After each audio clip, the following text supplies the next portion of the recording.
Hello sir, ఎలా ఉన్నారు? బాగున్నాం sir, thank you so much. ఈ వెహికల్ వచ్చేసి XUV 3XO. అవును, వేరియంట్ ఏంటి సార్? AX5 అండి, petrol automatic. AX5 petrol automatic. Okay. And first question ఏంటి అంటే ఇందులో మనకు చాలా టఫ్ కాంపిటీషన్ ఉంది కాంపాక్ట్ SUV సెగ్మెంట్లో. ఓకే, లైక్ వెన్యూ అవ్వచ్చు, అండ్ మనకు రైవల్గా మన ఇండియన్ కార్ అయినా నెక్సాన్ కూడా ఉంది, అండ్ దీంతో పాటు కూడా సోనెట్ అవ్వచ్చు.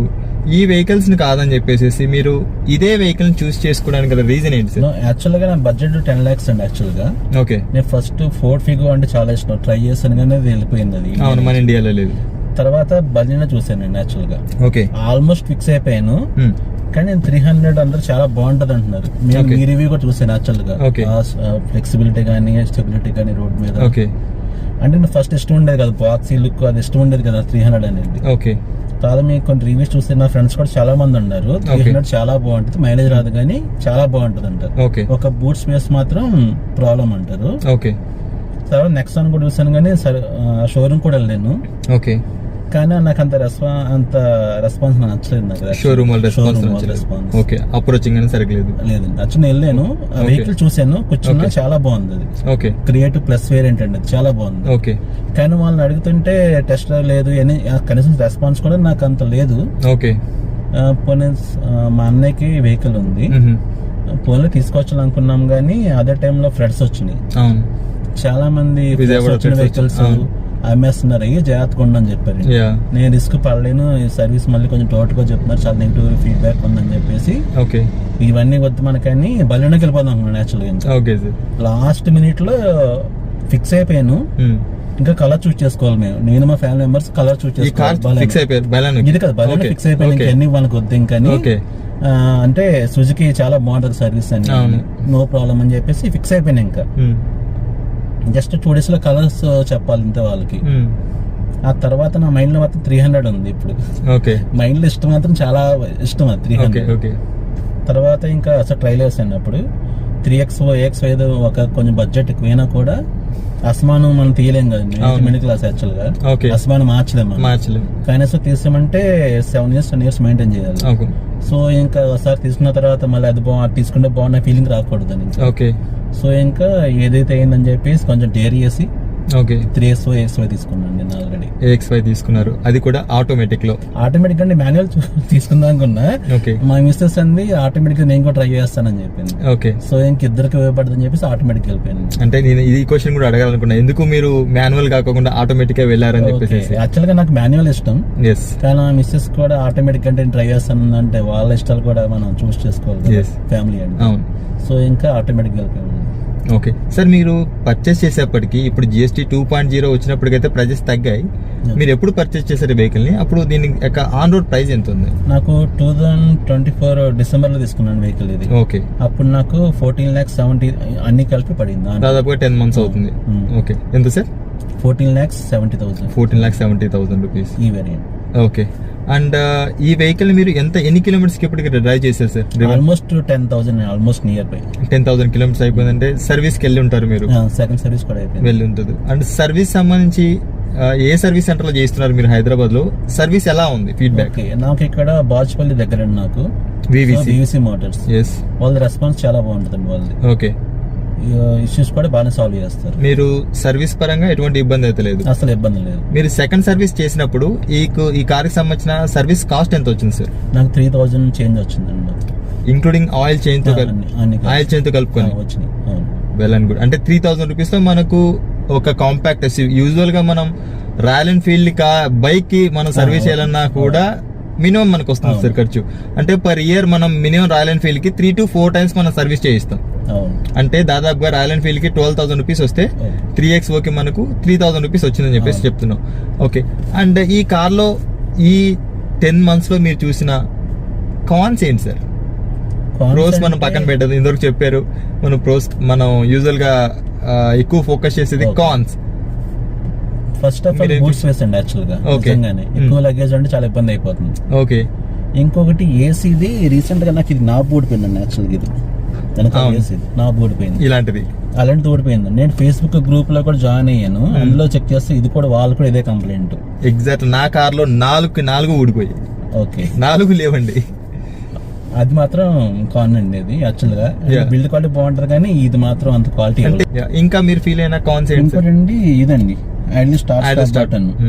ఒకసారి ఫస్ట్ టైం స్టార్ట్ అవుతుంది, నెక్స్ట్ టైం స్టార్ట్ అవ్వట్లేదు. అది ఫస్ట్ టైం మాత్రం అవుతుంది, రెండోసారి ఆగినప్పుడు మళ్ళీ అలా అవ్వట్లేదు. ఓకే, అంటే నేను వదలడం తేడా వెళ్తున్నానో తెలియదు నాకు. అది మీరు ఇక్కడికి వచ్చారు కదా, ఇక్కడ ఆపేసినప్పుడు మీరు ఇంజన్ ఆన్ లోనే ఉంది, అప్పుడు ఆఫ్ అయిందా సార్? లేదు, ఆఫ్ అవ్వలేదండి. అది ఐడల్ స్టాప్ అంటే నేను ఆఫ్ చేస్తున్నాను. ఇప్పుడు తలనొప్పి పడలేక నేను స్టార్ట్ అయినప్పుడు బై డిఫాల్ట్ ఆఫ్ చేసుకుంటా ఫస్ట్. అది మీ దృష్టిలో అది బెస్ట్ ఫీచర్ అంటారా కాదా? యూజ్లెస్ అండి అది యాక్చువల్ గా. దట్టు ఏంటి అంటే మనం సిటీలో వెళ్తూ ఉంటాం, ప్రతి నిమిషానికి ట్రాఫిక్ లో సిగ్నల్ అని చెప్పేసి పడుతూ ఉంటుంది. ఆపిన ప్రతిసారి కూడా ఇంజన్ ఆఫ్ అయిపోతూ ఉంటుంది. అలా 10 సార్లు కనుక మనకు ఇంజన్ ఆఫ్ అయిపోయింది అనుకోండి, ఇక్కడ మనం ఏదైతే ఫ్యూయల్ సేవ్ చేయడానికి ఇచ్చిన ఫీచర్ ఎక్స్ట్రా బర్డెన్ అని చెప్పేసి మనకు ఇది పడుతుంది. ఇంకోటి అండి, ఆండ్రాయిడ్ యాప్ ఇచ్చారు కదా, ఆండ్రాయిడ్. నేను ఎక్కడున్నా స్టార్ట్ చేసుకోవచ్చు. అంటే జర్నీ ఒక హైదరాబాద్ లో ఉన్నప్పుడు 5 minutes స్టార్ట్ చేద్దాం అనుకుంటాను. స్టార్ట్ చేస్తాను కానీ ఏసీ కూడా స్టార్ట్ అయిపోతుంది అది ఆటోమేటిక్. అది ఓకే. ప్లస్ మళ్ళీ కింద వచ్చిన తర్వాత అన్లాక్ చేస్తుంటే ఇంజిన్ స్టాప్ అయిపోతుంది, మళ్ళీ స్టార్ట్ చేసుకోవాలి నేను. ఓకే, ఫీచర్ అంటే మీరు మొబైల్ తోటి స్టార్ట్ చేయగలుగుతున్నాను. కానీ ఎప్పుడైతే నేను ఇంట్లో ఉండి స్టార్ట్ చేయాలనుకున్నాను, స్టార్ట్ అయిపోతుంది. మళ్ళీ కిందకి వచ్చి నేను అన్లాక్ చేస్తే అది స్టాప్ అయిపోతుంది, మళ్ళీ ఫస్ట్ కాడి నుంచి రావాలి. ఓకే, అంటే అప్పుడు ఫీచర్ అంటే ఉపయోగమే, కాకపోతే మనం ఎందుకు స్టార్ట్ చేస్తామని త్వరగా వెళ్ళిపోదాం అనే వెళ్ళాలని చెప్పేసి అన్లాక్ చేస్తే మళ్ళీ ఫస్ట్ కాడి నుంచి రావాలి. అది కూడా మేబీ అప్డేట్ వస్తే బాగుంటుంది. అవునండి. ఓకే, ఇంకా సార్ ఇంకేంటంటే నాకు బాడీ రోల్ అనిపిస్తుంది. నాకు అనిపిస్తుంది కానీ చాలా మంది చెప్తున్నారు బాడీ రోల్ 0 అని చెప్తున్నారు. టెస్ట్ చేద్దాం అంటారా మరి? చేయండి. Okay, sure. అండ్ ఇంకా మీరు ఎన్ని కిలోమీటర్స్ తిరిగారు? నేను 10,000 తిరిగానండి. సిటీలో ఎన్ని కిలోమీటర్స్ తిరిగారు సార్ మీరు? ఎక్కువ 6,000 తిరుగుంటాను. 6,000 4,000 కిలోమీటర్స్ హైవేలో తిరిగారు కదా. హైవేలో డ్రైవ్ చేస్తున్నప్పుడు డ్రైవింగ్ డైనమిక్స్ పరంగా మీకు ఎలా అనిపించింది? బ్రేకింగ్ అవ్వచ్చు, ఇంజన్ పరంగా చాలా సూపర్ అండ్ ఎక్స్ట్రాడినరీ. చాలా బాగుంది డ్రైవింగ్ అయితే. ఓకే, సిటీలో మాత్రం మైలేజ్ ఇష్యూ. ఫస్ట్ మర్చిపోయి చెప్పడం వచ్చాయి, మైలేజ్ ఇష్యూ. మైలేజ్ గురించి అడుగుతాను సార్, మనం ఇప్పుడు ఒకటి వెళ్దాం. డ్రైవింగ్ డైనమిక్స్ మాత్రం చాలా బాగుందండి. ఓకే, బ్రేకింగ్ ఎక్స్పీరియన్స్ ఎలా ఉంది సార్? బ్రేకింగ్ కూడా బాగుంది కానీ నాకు కాన్ఫిడెంట్ రావట్లేదు. నేను బ్రేక్ అయితే తాగిపోద్ది కానీ వెంకలు వచ్చి కొడతాడు కదా నన్ను. అవును, అది భయం వేసి నేను కొట్టట్లేదు. ఇందులో మనకు 4 కూడా మనకు డిస్క్ బ్రేక్స్ వస్తాయి. అవును. ఎప్పుడైనా పానిక్ బ్రేకింగ్ వేయాల్సిన సిచ్యువేషన్ వచ్చిందా? ఒకసారి అవుటర్ రింగ్ రోడ్ దాటగానే వేసానండి ఆటోమేటిక్ గా. ఓకే, నాకు ఏదో 20% సౌండ్ వచ్చింది కానీ బండి ఆగిపోయింది. గ్రైండింగ్ సౌండ్ వస్తుంది. గ్రైండింగ్ సౌండ్ వచ్చింది. నేను ఏదో అయిపోయింది అనుకున్నా కానీ స్టేబుల్ గా ఉంది. వెనకాల పాప కూర్చుంది. ఓకే, అలాగే కూర్చుంది. మా పాపది ద్వారా టాటా ఇండిగా డీజిల్ వెర్షన్ ఉండేది. ఓకే, అది బ్రేక్ కొడితే మా పాప కింద అడిగింది. కానీ ఇది సడన్ బ్రేక్ కొట్టాను, మా పాప సీట్ లోనే కూర్చుందండి. కానీ సౌండ్ మాత్రం టప్ టప్ అని వచ్చింది. అవును, అది గ్రైండింగ్ సౌండ్ అనేది ఎందుకు వస్తుంది అంటే రోడ్ కి అండ్ మన టైర్ కి మధ్యలో ఏదైనా ఇసుక లాంటిది ఉంది అనుకోండి, ఏబిఎస్ మనకు వర్క్ అయినప్పుడు అక్కడ ఈడ్చుకుని వెళ్తుంది కదా, అక్కడ గ్రైండింగ్ సౌండ్ లాంటిది వస్తుంది. కానీ అలా వచ్చిన బండి అలా నిలబడింది. నేను భయపడ్డాగానే అలా ఆగింది. ఓకే, అండ్ మీరు డీజిల్ కి వెళ్ళకోకుండా పెట్రోల్ ని చూస్ చేసుకోవడానికి గల మెయిన్ రీజన్ ఏంటి సార్? యూజువల్ గా మీరు పర్ మంత్ దాదాపుగా మీరు ఒక 1000 నుంచి 1500 కిలోమీటర్స్ తిరుగుతున్నారు. ఈ లెక్కన మనం చూసినా కూడా డీజిల్ ఎందుకు చూస్ చేసుకోలేదు? యాక్చువల్గా ఫైనాన్షియల్ గా దానికే వెళ్ళాలి, బడ్జెట్ పరంగా కూడా. ఎందుకంటే డీజిల్ పవర్ బాగుంటుంది, మైలేజ్ బాగుంటుంది. కానీ నేను చూస్తుంది ఏంటంటే BS6 మళ్ళీ మారిపోతుంది, BS7 వచ్చేస్తుంది. గవర్నమెంట్ వాళ్ళు చాలా ఫాస్ట్ గా డెసిషన్ తీసుకుంటుంది, కస్టమర్ ఏం పట్టించుకోవట్లేదు. So diesel already DPF issues వస్తున్నాయండి. రివ్యూస్ చూసుకున్నాను నేను. సిటీలో 20 minutes అలా వెయిట్ చేయాలంటే కొంచెం కష్టమే. స్లో వెళ్తే పని చేయలేదు, DPF ఇష్యూస్ వచ్చేస్తుంది అని చెప్పారు. సిటీ కండిషన్ లో ఎవరైతే తిరగాలనుకుంటున్నారో వారికి డీజిల్ వెహికల్ సెట్ కాదు, 100% సెట్ కాదు. అవునండి, అది స్లోగా వెళ్తే DPF ఇష్యూస్ వస్తుందని చెప్పారు. ఇప్పుడు ఓకే అండి, మళ్ళీ ఇప్పుడు BS7 వచ్చింది అనుకోండి, ఇంకా రిస్ట్రిక్షన్స్ పెరిగిపోతాయి. ఎందుకు ఒకవేళ రీసేల్ చేయాలంటే ఎవరు కొనేవాళ్ళు ఉంటారు, ఆ పాయింట్ ఆఫ్ వ్యూ కూడా ఆలోచించుకోండి. ఇప్పుడు ఎందుకంటే మనకు పెట్రోల్ లో ఇథనాల్ E20 పెట్రోల్ అని చెప్పేసి దొరుకుతుంది. అదే డీజిల్ లో కూడా ఈ DPF తో పాటు కూడా డీజిల్ లో కూడా ఇంకోటి మిక్స్ చేయాలని చెప్పేసి చూస్తున్నారు. ఐసోబెటనాల్ అని చెప్పేసి మిక్స్ చేయాలని చెప్పేసి ట్రై చేస్తున్నారు. ఇఫ్ ఇన్ కేసు BS7 లో కనుక అది మిక్స్ చేశారనుకోండి, ఇంకా మొత్తం ఒక సెన్సేషన్ అయిపోతుంది మన ఇండియాలో. క్వశ్చన్ మార్క్ ఉంది యాక్చువల్. నాకు ఇష్టమే అది, నిజంగా మైలేజ్ వస్తుంది, పవర్ వస్తుంది, చాలా ఇష్టమే. కాకపోతే చాలా క్వశ్చన్స్ ఉన్నాయి. మనకు 10 years లో బ్యాన్ అయిపోవచ్చేమో. అవును, ఇప్పుడు మన టైం అవట్లేదు. సెంట్రల్ గవర్నమెంట్ ఏదైనా చాలా ఫాస్ట్ తీసుకొచ్చేస్తుంది, కస్టమర్ ఏం అడగట్లేదు. ఈవెన్ ఇథనాల్ గానీ కస్టమర్ ఫీడ్బ్యాక్ ఎవరి దగ్గర తీసుకోవట్లేదు, ఆప్షన్ లేదు. ఆప్షన్ లేదు. నాకు E20 కంపల్సరీ కొట్టించుకోవాల్సి. అవును, నేను దాని వల్ల కూడా అబ్జర్వ్ చేశానండి, సౌండ్ పెరిగింది, నాయిస్ సౌండ్, మైలేజ్ ఇంకా ఎలాగా ఇంకా అంతే, దాని వల్ల కూడా మైలేజ్ డ్రాప్ అయింది. మీకు సిటీ కండిషన్ లో మైలేజ్ ఎంత వస్తుంది సార్? సిటీలో ఇది 8 to 10 చూపిస్తుంది ఇది. అంటే దీని మీద ఇది మీద 8 ఇచ్చాడు, దాని నుంచి కిందకి వెళ్దాం అనుకుంటది, మినిమం అక్కడ చూపిస్తుంది అది. ఓకే, నేను అబ్జర్వ్ చేసిన రియల్ టైం లో మీరు ఏమైనా చెక్ చేశారా? చెక్ చేశాను నేను. ఎంత వచ్చింది సార్? ఇప్పుడు మనం బ్రేక్ కొట్టకుండా 40 స్పీడ్ వెళ్తున్నాం అనుకోండి, వెహికల్ ఆకుండా మినిమం 40 వెళ్తే నాకు 11.5 వచ్చిందండి సిటీ కండిషన్, సిటీలో. ఓకే, కానీ బండి ఎప్పుడైనా స్లో ఆగుతూ వెళ్ళిందంటే మాత్రం, బ్రేక్ అప్లై చేసామంటే మాత్రం 80 పడిపోద్దండి, సింగిల్ డిజిట్ లోకి వచ్చేస్తుంది, పడిపోద్ది. హైవే కండిషన్ ఎంత చూసారు సార్? హైవేలో ట్యాంక్ టు ట్యాంక్ అయితే 12.5 13 వచ్చిందండి, 13 కిలోమీటర్స్ 120 స్పీడ్ లో. 100 to 120 నేను ఒకసారి ట్రై చేసిన ఎంత వస్తుందా అని, 100 దాటుకుని 90 to 100 లోనే కోటాను. ఓకే, 14 వచ్చింది అప్పుడు ట్యాంక్ టు 14 కిలోమీటర్స్.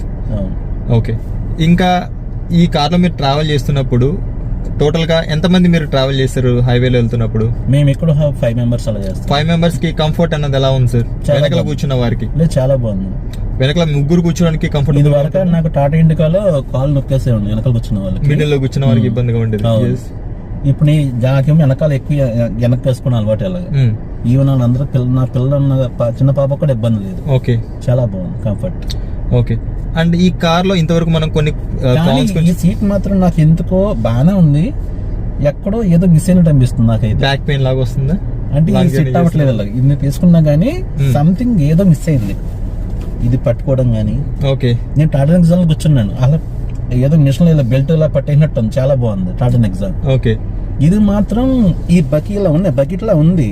ఓకే, కానీ సమ్ పట్టట్లే, ఏదో మిస్ అవుతుంది. సిట్టింగ్ కంఫర్ట్ అనేది లేదు, లాంగ్ జర్నీ చేసేప్పుడు బ్యాక్ పెయిన్, ఇది కూడా సపోర్ట్ కూడా లేదు. ఓకే, ఫ్రీనెస్ బాగానే ఉంది, లెగ్ రూమ్ బాగుంది, అంతా బాగుంది. ఓకే, కానీ లాంగ్ లో వెళ్తున్నప్పుడు ఇలా అసమంకి వెళ్తాను ఉంటున్నాను, నేనైతే డిస్కంఫర్ట్ ఫీల్ అవుతున్నాను నేను.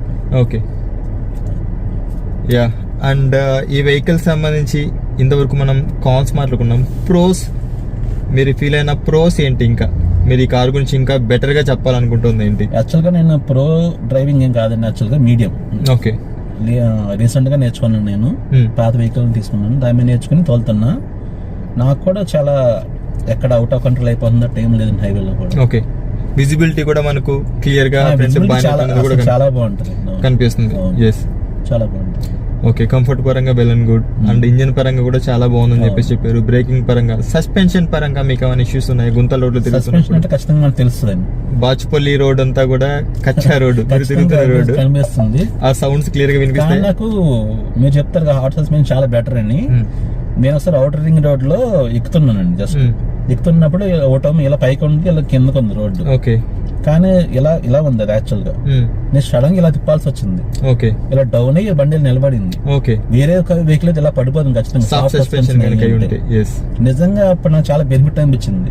ఓకే, అప్పుడు తెలిసింది వాల్యూ ఇది. యూజువల్ గా మనకు ఎస్యూవీ వెహికల్స్ లో గ్రౌండ్ క్లియరెన్స్ ఎక్కువ ఉన్న వెహికల్స్ లో ఖచ్చితంగా హార్డ్ సస్పెన్షన్ అనేది ఉండాలి. అండ్ గ్రౌండ్ క్లియరెన్స్ పరంగా మీకు ఈ కార్ ఇష్యూ అనిపించలేదా? లేదండి, నాకు ఇప్పుడు ఏమీ లేదు, బాగానే ఉంది. ఓకే, మీరు ఎప్పుడైనా విలేజ్ రోడ్లు కానీ అక్కడ వెళ్ళడం ఏమైనా జరిగిందా? మా తాడేపల్లి దగ్గర మాది యాక్చువల్ గా, ఆ రోడ్లు అంత మాత్రమే ఉంటే ఇది వరకు కచ్చా ఉండేది, ఇప్పుడు కొంచెం బెటర్ అయింది అనుకుంటున్నారు, కారు మారింది కాబట్టి. ఓకే, బాగానే ఉంది, ప్రాబ్లం ఏం లేదండి ground clearance. Okay sir, and ఇంకోటి ఘాట్ రోడ్ లో కూడా వెళ్ళానండి, చాలా ఫ్రీ. ఇది ఆటోమేటిక్ అయినా కూడా చాలా ఫ్రీగా ఎక్కేసింది యాక్చువల్గా. ఓకే, ఇంకోటి ఆటోమేటిక్ వల్ల ప్లస్ ఏంటంటే, నాకు మా మిస్సెస్ డ్రైవ్ చేస్తుంది అప్పుడప్పుడు. ఓకే, ఒకసారి క్లచ్ గేర్లు అయితే కనుక క్లచ్ చూసుకోవాలి వెనక్కి వచ్చేస్తుంది వెహికల్. కానీ డ్రైవ్ మోడ్ ఉండటం వల్ల అది ప్లస్ అయింది మాకు, ఆటోమేటిక్ వెనక్కి రావట్లేదు అసలు ఎటు బస్సులో. అందులో మనకు హిల్ హోల్డ్ కంట్రోల్ కూడా ఉంటుంది కాబట్టి. అవును, అది చాలా ప్లస్ అయింది. ఓకే, చాలా బాగుంది. ఓకే సార్, చూసాం ఇప్పుడు వరకు మనం సార్ చెప్పిన విషయాలు అయితే చూసాము. అండ్ ఓవరాల్ గా ఈ కార్ లో వస్తున్న ఫీచర్స్ ఏంటి, దీంతో పాటు కూడా డ్రైవింగ్ డైనమిక్స్ అనేది ఎలా ఉంది ఏంటి అని చెప్పేసి కూడా మీకు ఇప్పుడు చూపించే ప్రయత్నం అని చెప్పేసి చేస్తానండి. మీరు ఈ కార్ సంబంధించి చెప్పారు కదా, అండ్ లైటింగ్ అనేది ఎలా ఉంది? లైట్ త్రో అది యాక్చువల్ చెప్పడం మర్చిపోయింది మీకు, లైటింగ్ చాలా ప్రాబ్లం ఉందండి. ఓకే, అసలు సపోజ్ ఏమైనా వెహికల్ వస్తే ఆపోజిట్ లో ఓకే మొత్తం బ్లాంక్ అండి, అసలు ఏం కనిపించదు అసలు ఏం అండ్ 80 కిలోమీటర్ స్పీడ్ దాటిన తర్వాత మనకు కొంచెం లైట్ త్రో ఇంక్రీజ్ అవుతుందని చెప్పేసి విన్నాను. అది ఫీల్ అయ్యారా?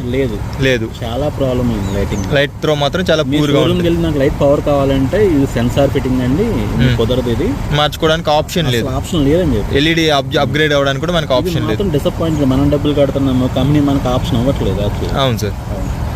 సో మీరు చూస్తుంది వచ్చేసేసి AX5 పెట్రోల్ వేరియంట్ అండి. అండ్ సార్ వచ్చేసి ఆఫ్టర్ మార్కెట్ ఈ ఫాగ్ ల్యాంప్స్ అని చెప్పేసి అయితే ఇన్స్టాల్ చేయించారు. అండ్ DRLs అని చెప్పేసి వస్తాయి. దీంతోపాటు కూడా మనకు LED ప్రొజెక్టర్ హెడ్ ల్యాంప్స్ అని చెప్పేసి అయితే ఇందులో రావడం అని చెప్పేసి జరుగుతుంది. అండ్ ఫ్రంట్ ప్రొఫైల్ అయితే మనకి ఈ విధంగా కనిపిస్తుందండి. అండ్ ఇక సైడ్ ప్రొఫైల్లో వెళ్ళిపోయినట్టయితే కనుక 16 ఇంచెస్ డైమండ్ కట్ అలై వీల్స్ అని చెప్పేసి అయితే ఇందులో మనకు ప్రొవైడ్ చేయడం అని చెప్పేసి జరుగుతుంది విత్ వీల్ ఆర్స్ తోటి. And piano black ORVMs with turn indicators. And ఓవరాల్గా ఈ కార్ యొక్క సైడ్ వ్యూ అని చెప్పేసి అయితే ఈ విధంగా ఉంటుందండి. ఇక మనం ఈ కార్ రియర్ సెక్షన్ వెళ్ళినట్టయితే కనుక కనెక్టింగ్ టైల్ ల్యాంప్స్ అని చెప్పేసి అయితే మనం నోటీస్ చేయొచ్చు 3XOలో. అండ్ దీంతోపాటు కూడా ఎలక్ట్రిక్ అంటే లైక్ మనం టైల్ గేట్ని ఓపెన్ చేయడానికి ఎలక్ట్రిక్ బటన్ కూడా ఒకటైతే ఆఫర్ చేయడం అని చెప్పి జరుగుతుంది. సార్ మీకు ఇందులో పార్సల్ ట్రే రాదనుకుంటా? రాలేదండి, అదే సర్వీస్ సెంటర్లోనే పార్సల్ ట్రే మీరు ఆఫ్టర్ మార్కెట్ ఇన్స్టాల్ చేయించారు, కానీ సౌండ్ వచ్చేస్తుంది. అసలు company fitting after market install చేయించడం వల్ల కాదండి, షోరూమ్ లో సర్వీస్ అదే యాక్సెసరీ. ఓకే, షోరూమ్ లో తీసుకున్నారు కానీ ఫిట్టింగ్ కూడా బాగాలి. ఈవెన్ షోరూమ్ అయినా కూడా సౌండ్ వచ్చేస్తుంది. సౌండ్ వస్తుంది, అది గ్యాప్ ఉంది. నాకైతే ఆఫ్టర్ మార్కెటే బాగుంది అనిపించింది. నాకైతే స్ట్రాంగ్ గా కూడా ఉంది యాక్చువల్గా అది. ఓకే, ఇంకో చెప్పడం మర్చిపోయానండి మీకు, ఇది బూట్ ఉంది కదండి, అది మేము లాక్ చేసిన ఒక్కసారేమో లోపల నుండి ఓపెన్ అయిపోతుంది వెనకాల వాళ్ళకి. ఇది అర్థం కాలేదు సార్. సెక్యూరిటీ లేదండి యాక్చువల్గా. ఇది లోపల నుంచి అంటే ఆటోమేటిక్ అదే ఓపెన్ అవుతుందా? ఇప్పుడు యాక్చువల్గా నేను లాక్ చేసాను అనుకోండి, నేను లోపల ఉన్నా అనుకోండి, నా కీ లోపల ఉంటుంది కదా, వెనకాల నుంచి ఓపెన్ అయిపోతుంది. ఇది యాక్చువల్లీ ఓపెన్ అవుతుంది సార్, ఎందుకంటే కీ దగ్గర ఉన్నప్పుడు ఇఫ్ ఇన్ కేస్ మీరు కార్ లాక్ చేశారు అనుకోండి, కార్ కీ కనుక మీ దగ్గర ఉంటే ఒకసారి కార్ లాక్ చేయండి, మీరు లాక్ చేయండి. ఫర్ ఎగ్జాంపుల్ కార్ ఇక్కడ హోల్డ్ చేసి బయటకు వెళ్ళాం అనుకోండి, ఫ్యామిలీస్ పెట్టిన మెంబర్స్ ఉంటాయి. అవును, కీ లోపల ఉందనుకోండి, కీ లోపల ఉంటే ఖచ్చితంగా ఓపెన్ అవుతుంది. అండ్ మనకి ఇప్పుడు డోర్స్ అన్నింటికి కూడా లాక్ ఏ విధంగా మిగతా లాక్స్ అవుతాయి కానీ ఇది లాక్ అవ్వదు. అవును, బట్ అది సెక్యూరిటీ కదా, నేచురల్గా లేడీస్ ఉంటారు. అది ఇన్ కేస్ ఏదైనా వాల్యుబుల్స్ కనుక మనం వెనక పెట్టినట్టయితే కనుక ఏదైనా క్రౌడ్ లో వెళ్తున్నప్పుడు ఇబ్బంది అవుతుంది. అది ఆప్షన్ ఇచ్చండి బాగుంటుంది మనకి. ఓకే, అది ఓకే సార్. ఓకే. అండ్ ఇది ఓపెన్ చేయడానికి కూడా సరిగ్గా రావట్లేదు సార్. అండ్ అంటే మీరు ఓపెన్ లేదండి, ఇంతే అంతే అండి. అంటే ఇప్పుడు మనం లగేజ్ ఎక్స్టెండ్ చేసుకోవాలనుకున్నా కూడా ఇది రిమూవ్ చేసేసుకోవాల్సిందే ఇక. అండ్ బూట్ స్పేస్ అన్నది అయితే మనకు ఈ విధంగా ఉంటుందండి.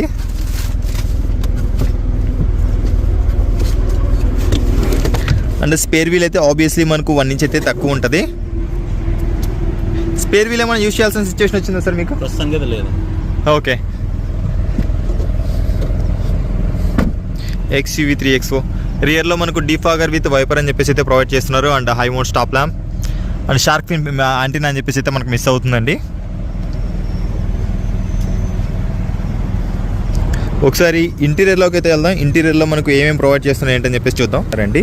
And driver side door pad మనం చూసినట్టయితే కనుక 1 లీటర్ వాటర్ బాటిల్స్ అయితే ఈజీగా మనం 2 అయితే హ్యాండిల్ చేసుకోవచ్చు. అండ్ దీంతో పాటు all power Windows controls and ORVM controls కూడా మనకు ఎలక్ట్రికల్గా అయితే ఆఫర్ చేయడం అని చెప్పేసి జరుగుతుంది. అండ్ డ్యూయల్ టోన్ ఫినిషింగ్ తోటి మనకు డ్రైవర్ సైడ్ డోర్ ప్యాడ్ అని చెప్పేసి అయితే ఉంటుందండి. ఇందులో మనకు సీట్ హైట్ అడ్జస్ట్మెంట్ కూడా మాన్యువల్గా అడ్జస్ట్ చేసుకోవడానికి అని చెప్పేసి అయితే ఆప్షన్ ఉంటుంది. అండ్ ఇంటీరియర్ డాష్ బోర్డ్ మొత్తం అంతా కూడా మనకు బ్లాక్ అండ్ వైట్ కలర్తో అయితే కనిపిస్తూ ఉంటుందండి. అంటే చిన్న పిల్లలు కనుక ఎవరైనా ఉంటే ఈజీగా కొంచెం తొందరగా మాసిపోయే ఛాన్సెస్ అని చెప్పేసి అయితే ఎక్కువగా ఉంటాయి. ఇక స్టీరింగ్ పరంగా మనం చూసినట్టయితే కనుక టిల్ట్ ఆప్షన్ అని చెప్పేసి ప్రొవైడ్ చేస్తున్నారు, but there is no telescopic option. And steering mounted controls అని చెప్పేసి అయితే దీనిపైన ప్రొవైడ్ చేయడం అని చెప్పేసి జరుగుతుంది. అండ్ సెంట్రల్ అయితే మనకు 10 inches touch screen infotainment system అయితే ప్రొవైడ్ చేస్తున్నారు. అండ్ సార్ ఇందాక చెప్పారు కదా లైక్ ఏవైతే ఏసీ వెంట్స్ రిలేటెడ్ ఇష్యూ ఉందని చెప్పేసి, అండ్ రియర్ ఏసీలో ఇలాంటి టాగులు ఏదైతే మనం అడ్జస్ట్ చేసుకుంటామో క్లోజ్ అండ్ ఓపెన్ చేసుకోవడానికి, ఇవైతే మహేంద్ర వెహికల్స్లో మెజారిటీ ఆఫ్ కంప్లైంట్స్ అని చెప్పేసి అయితే ఉన్నాయండి. అండ్ మీ మహేంద్ర కార్లో కూడా దీనికి సంబంధించిన ఏదైతే మనం అడ్జస్ట్ చేసుకుంటున్నామో పూర్ బిల్డ్ క్వాలిటీ కనుక ఉన్నట్టు అనిపిస్తే మీరు కింద కామెంట్ సెక్షన్లో కామెంట్ చేయండి. ఇందులో మనకు డ్యూయల్ జోన్ ఏసీ అని చెప్పేసి అయితే వస్తుంది. అంటే లెఫ్ట్ సైడ్ సంబంధించిన సపరేట్గా అండ్ రైట్ సైడ్ డ్రైవర్కి సపరేట్గా అయితే అడ్జస్ట్ చేసుకోవచ్చు టెంపరేచర్ అని చెప్పేసి. అండ్ దీంతో పాటు కూడా సార్ ఇందులో మనకు వైర్లెస్ ఛార్జింగ్ వస్తుందా? అండ్ దీంతో పాటు ఇక్కడ వైర్లెస్ ఛార్జర్ కూడా మనకు దీంతో ప్రొవైడ్ చేయడం అని చెప్పి జరుగుతుందండి. ఈ వేరియంట్లో మనకు మాన్యువల్ హ్యాండ్ బ్రేక్ అని చెప్పేసి అయితే ఆఫర్ చేస్తున్నారు విత్ ఆర్మ్రెస్ట్. అండ్ దీంతో పాటు కూడా ఇందులో మనకు సింగిల్ ప్యానల్ సన్ రూఫ్ అని చెప్పేసి అయితే ప్రొవైడ్ చేయడం జరుగుతుంది. సార్, ఈ సన్ రూఫ్ వల్ల మీకు ఏమైనా యూజ్ ఉందంటారా?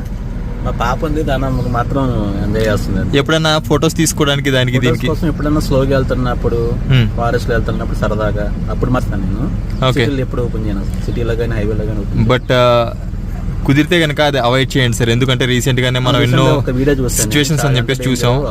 సన్ రూఫ్ అనేది మనం ఓపెన్ చేసుకుని అయితే డ్రైవ్ చేయకపోవడం అనేది బెటర్. అండ్ ఎందుకంటే మనకి ఇక్కడ పెద్ద సపోర్ట్ అని చెప్పేసి పిల్లలకు ఉండదు సార్. ఓకే.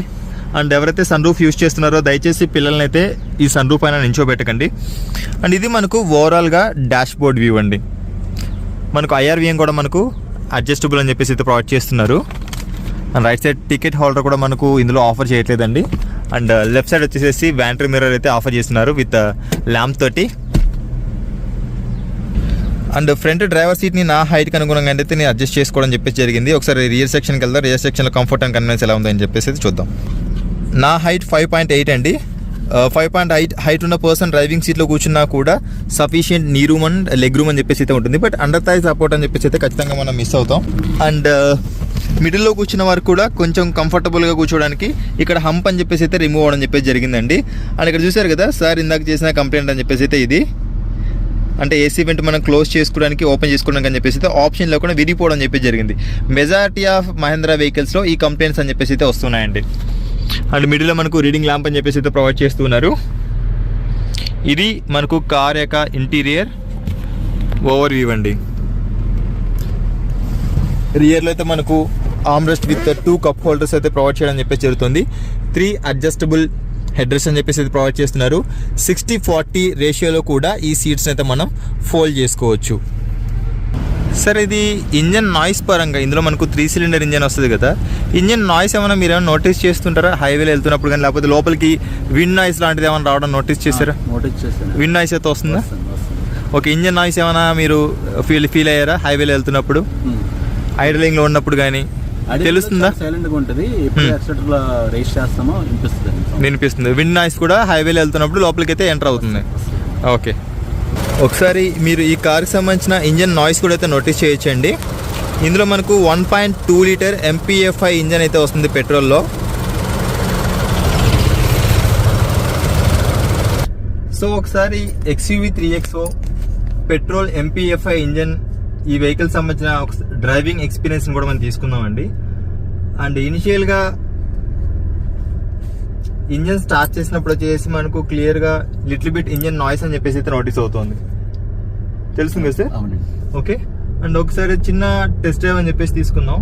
అండ్ సార్ ఏమంటున్నారంటే ఈ వెహికల్ నాకు బాడీ రోల్ ఫీల్ అవుతున్నాను, నిజంగా బాడీ రోల్ ఉందా లేదా అంటే అని చెప్పేసి టెస్ట్ చేయాలని చెప్పేసి అని చెప్పేసి సార్ అడిగారు. ఒకసారి చూద్దాం బాడీ రోల్ అనేది ఉందా లేదా ఏంటని. అండ్ దీంతో పాటు కూడా కార్కి సంబంధించిన టైర్ నాయిస్ కూడా లోపలికి అయితే ఎంటర్ అవుతుందండి. అండ్ రివ్యూ అంటే అందులో ఉన్న జెన్యూనిటీ అని చెప్పేసి షేర్ చేయడం. సార్ మీరు ఫీల్ అవుతున్నారా నాయిస్? నాయిస్ వస్తుందండి.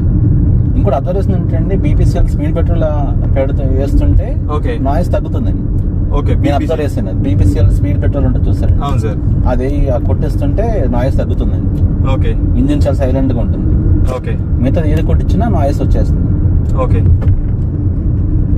అండ్ స్టీరింగ్ అనేది కూడా మనకు సిటీలో డ్రైవ్ చేస్తున్నంత వరకు కూడా చాలా స్మూత్ గా ఉంటది. అండ్ ఎప్పుడైతే మనం హైవే డ్రైవింగ్ వెళ్తామో స్పీడ్ అనేది ఇంక్రీజ్ అవుతుందో స్టీరింగ్ వీల్ అనేది కూడా మనకు టైట్ అవ్వడం అని చెప్పేసి జరుగుతుందండి. ఒకసారి మనం ఇక్కడ నుంచి యూటర్న్ చేసుకుని వెళ్దాం. అండ్ స్పీడ్ టెస్ట్ అయితే చేయను, అండ్ ప్రీవియస్ గా స్పీడ్ టెస్ట్ చేశాను కాబట్టి ఈ వెహికల్ నేను స్పీడ్ టెస్ట్ అయితే చేయనండి. జస్ట్ లైక్ బాడీ రోలింగ్ అనేది ఎలా ఉంది ఏంటని చెప్పేసి మాత్రం మీకు చూపించే ప్రయత్నం మాత్రం చేస్తాను.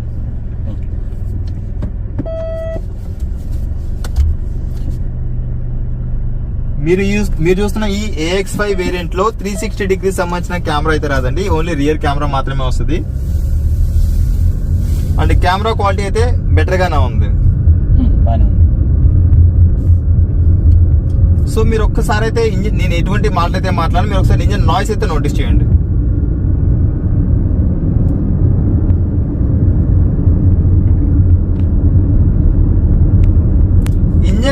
లేదు, కానీ లైక్ ఏదైతే tyre noise and wind noise ఉందో అదైతే క్లియర్ గా నోటీస్ అవుతోంది. అండ్ మనం ఇనిషియల్ గా ర్యాచ్ చేస్తున్నప్పుడు కూడా ఎటువంటి పవర్ లాగ్ అనేది అయితే లేదండి.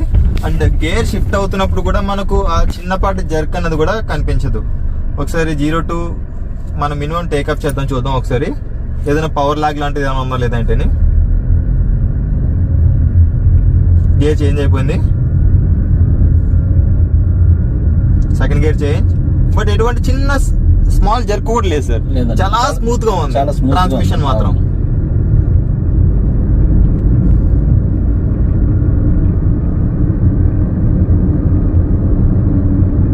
థర్డ్ గేర్ కూడా చేంజ్ అయిపోయింది. 70 కిలోమీటర్ స్పీడ్, 75.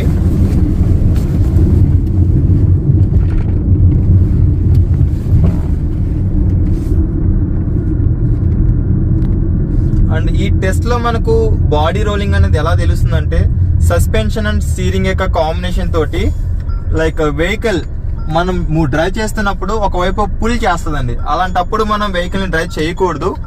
అండ్ దాన్ని బట్టి మనకు బాడీ రోలింగ్ అనేది ఉందా లేదా అని చెప్పేసి తెలుస్తుంది అనమాట. ఎట్టి పరిస్థితుల్లో మీరు మీ వెహికల్ పైన అయితే ఇది ట్రై చేయొద్దు. నేను ఇప్పుడు కంప్లీట్ గా ఎవ్వరూ లేని ఒక సర్వీస్ రోడ్కి వచ్చేసి అయితే ఇక్కడ ట్రై చేస్తున్నాను. దయచేసి మీ వెహికల్ పైన అయితే ట్రై చేయొద్దు సార్. మీరు డ్రైవ్ చేస్తున్నప్పుడు నేను ఏదైతే టిల్ చేసేప్పుడు మీరు కాన్ఫిడెన్స్ ఫీల్ అవుతున్నారు లేదా అన్న దాన్ని బట్టి బాడీ రోలింగ్ ఉన్నారు లేదా అని చెప్పేసి తెలుస్తుంది. ఓకే, చూద్దాం ఒకసారి.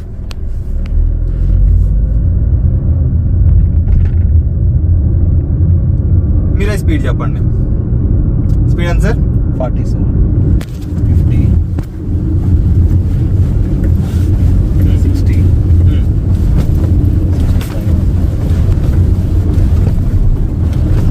69, 70, 71, 72. ఐ థింక్ ఇంత మించి అవసరం లేదనుకుంటున్నాను సార్ నేనైతే.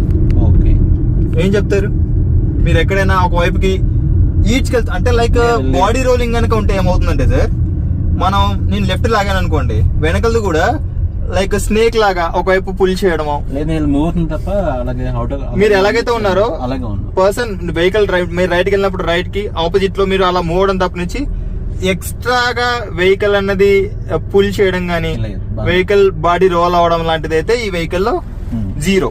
నేను ట్రై చేయలేదు అసలు. యా, అండ్ ఇప్పుడు మనం 72 కిలోమీటర్స్ వరకు అయితే ట్రై చేసాం. అండ్ మనకి ఈ రోడ్ అనేది అంతవరకు సపోర్ట్ చేస్తుంది కాబట్టి ఇంక అంతకంటే ఎక్కువ స్పీడ్ వెళ్ళడానికి కూడా సపోర్ట్ చేయదు కాబట్టి మనం ఆ స్పీడ్ వరకు అయితే టెస్ట్ చేయడం చెప్పేసి జరిగింది. సో మీ ఒపీనియన్ ఏంటి? ఇప్పుడు మీరు బాడీ రోలింగ్ అని చెప్పేసి చెప్పారు కదా, ఇప్పుడు బాడీ రోలింగ్ అనేది ఈ వెహికల్ ఉందంటారా? లేదండి. సో మీ డౌట్ క్లారిఫై అయిందా సార్? క్లారిఫై అయింది. ఓకే, ఇప్పుడు డ్రైవింగ్ డైనమిక్స్ పరంగా వెల్ అండ్ గుడ్ అని చెప్పేసి అయితే మనం చెప్పుకోవచ్చు. ఓకే, ఒక్కసారి 80 కిలోమీటర్ స్పీడ్ లో దీనికి సంబంధించిన బ్రేకింగ్ పర్ఫార్మెన్స్ చూద్దామా? Okay sure. అంటే నాకు 100 మంది కాన్ఫిడెంట్ రావట్లేదు బ్రేకప్. స్టీరింగ్ సంబంధించిన ఫీడ్బ్యాక్ కూడా చూడొచ్చండి, చాలా లైట్ గా అయితే ఉంటది. అండ్ లేడీస్ డ్రైవ్ చేసేప్పుడు కూడా చాలా స్మూత్ ఎక్స్పీరియన్స్ అని చెప్పేసి అయితే ఫీల్ అవ్వచ్చు. సార్ ఇందాక మీరు ఏం చెప్పారు? 80 kilometre speed and 100 kilometre speed లో కూడా మీరు టెస్ట్ చేయమని చెప్పేసి మీరు రిక్వెస్ట్ చేశారు. అందుకోసం నేను ఇప్పుడు టెస్ట్ చేస్తూ ఉన్నా. ఒకసారి మీరు చెప్పారు కాబట్టి ఒకసారి 0 to 100 ఎంతసేపట్లో రీచ్ అవుతుంది అనేది కూడా ఒకసారి చెక్ చేద్దాం. నేనైతే క్లస్టర్ చూడను, రోడ్ వ్యూ పైన ఉంటుంది నా వ్యూ అంతా. మీరే చెప్పండి 100 రీచ్ అవ్వగానే మీరు చెప్పండి. Okay, ready, 1 2 3 start, go.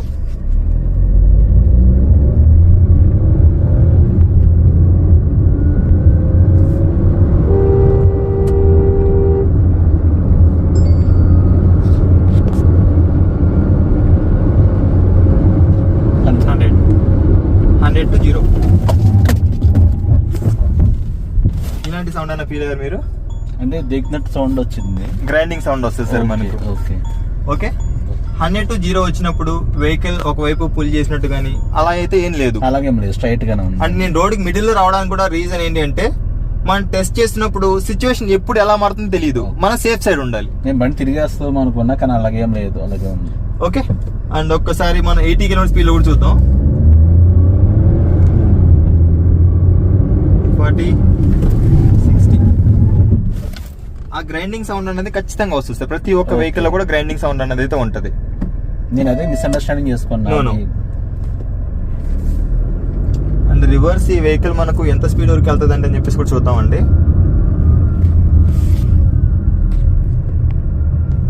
80 kilometre speed అని చెప్పేసి అయితే యూజువల్ గా మనం వెళ్ళాల్సింది మన ఇండియన్ రోడ్స్ పైన 80 కిలోమీటర్ స్పీడ్ కాబట్టి 80 to 0 ఎంతసేపట్లో రీచ్ అవుతుంది ఏంటని చెప్పేసి అయితే మీకు ఇప్పుడు చూపించే ప్రయత్నం అని చెప్పేసి చేస్తానండి.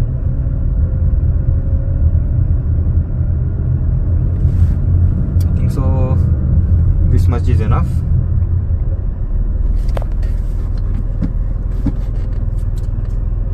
Okay, ready, 1 2 3 start, go. సరే 80కి రీచ్ అవ్వగానే చెప్పండి. ఓకే,